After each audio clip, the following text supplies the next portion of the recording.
The story of Carthage challenging Rome is one of not just military confrontation, but of a profound economic rivalry that defined the Western Mediterranean for centuries, and long before the Punic Wars erupted, Carthage had already established itself as a formidable economic power, emerging from Phoenician settlers on the coast of North Africa with a vision for trade, wealth, and maritime supremacy, building a city whose streets, harbors, and marketplaces buzzed with the commerce of metals, grain, olive oil, textiles, and luxury goods from across the Mediterranean and beyond. And this economic foundation allowed Carthage to establish colonies and outposts from Sicily to Sardinia, Corsica, and the southern coasts of Spain,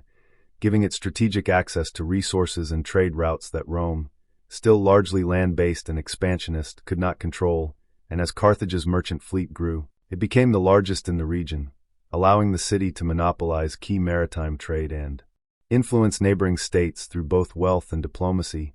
leveraging economic power into political alliances, mercenary armies, and the ability to project power far from its home shores. And when Rome began to expand into Sicily, seeking both strategic advantage and control of grain and trade, it collided with Carthage's interests, igniting the First Punic War, a conflict that, while remembered for naval battles, was fundamentally a struggle over economic dominance, with Carthage initially holding the advantage due to its experience at sea and established trade infrastructure.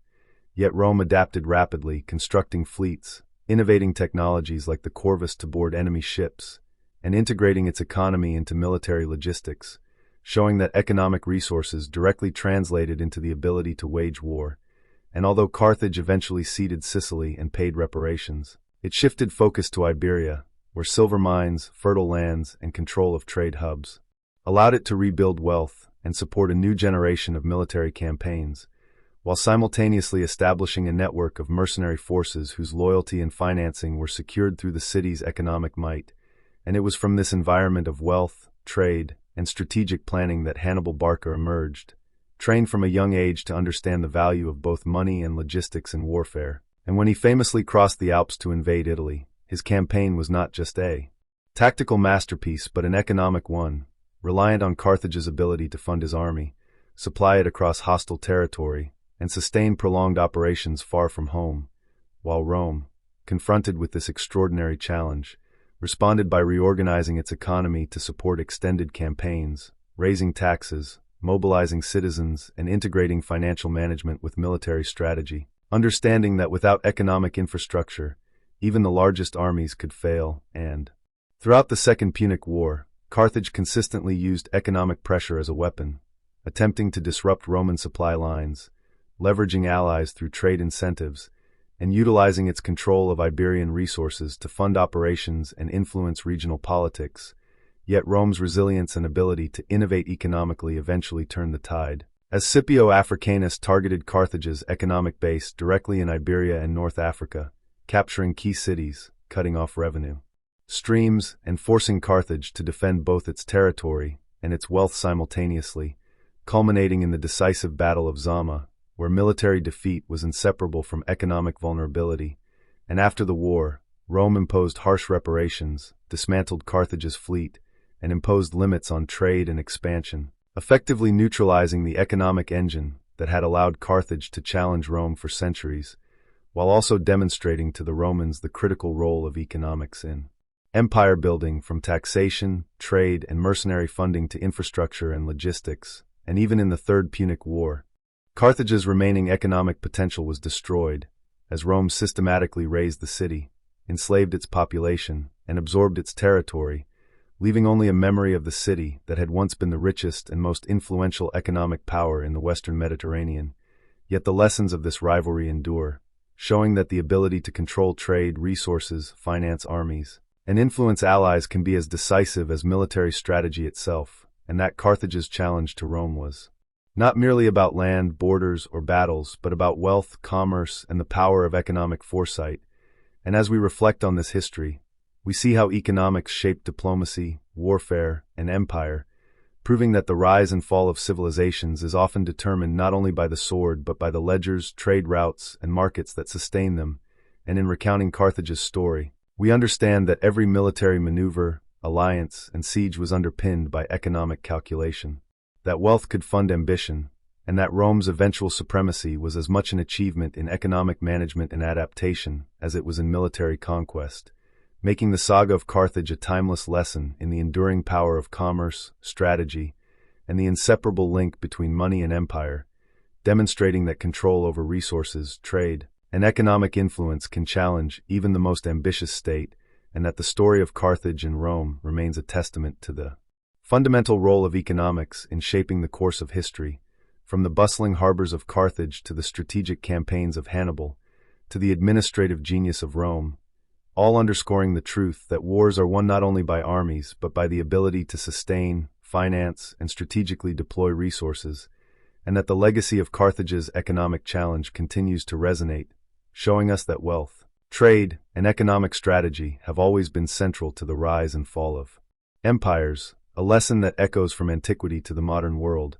reminding us that power without economic foundation is fragile, and that the struggle between Carthage and Rome was as much a contest of commerce, finance, and strategy as it was of generals and legions,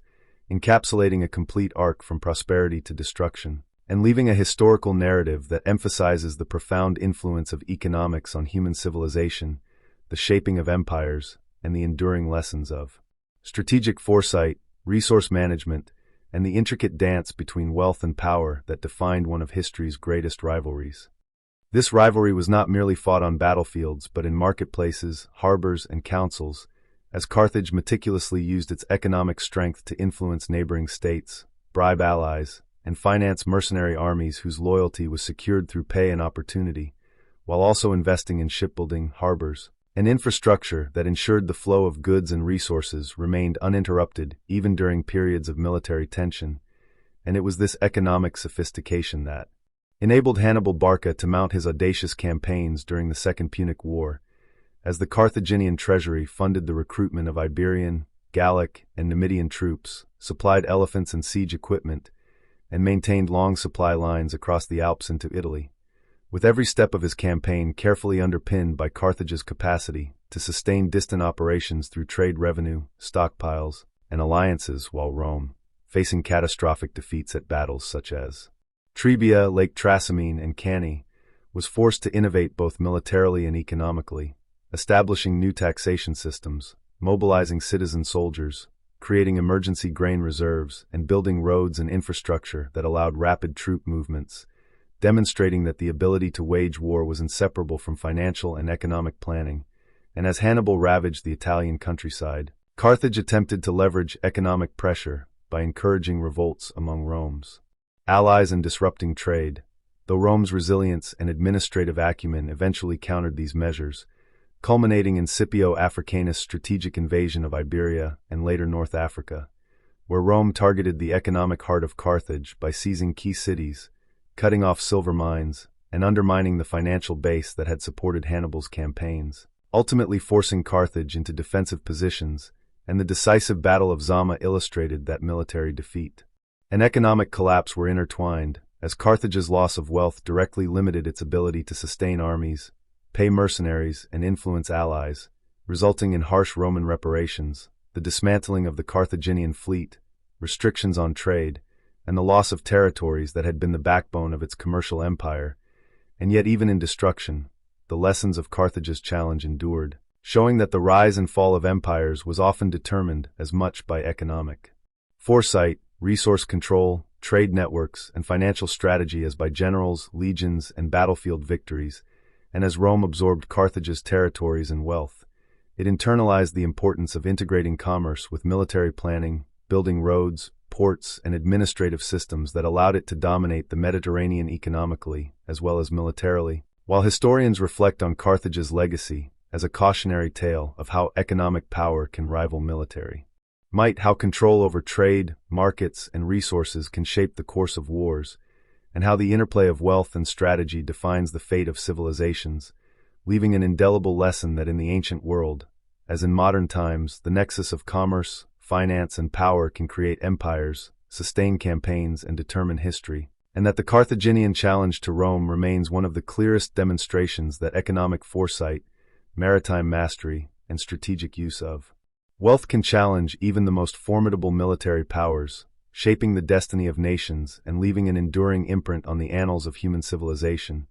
a story of vision, ambition, resilience, and the undeniable truth that behind every great empire lies not only soldiers and generals but the markets, harbors, and ledgers that fuel their power, a testament to the enduring influence of economics in shaping the rise, conflict, and ultimate transformation of the ancient Mediterranean world.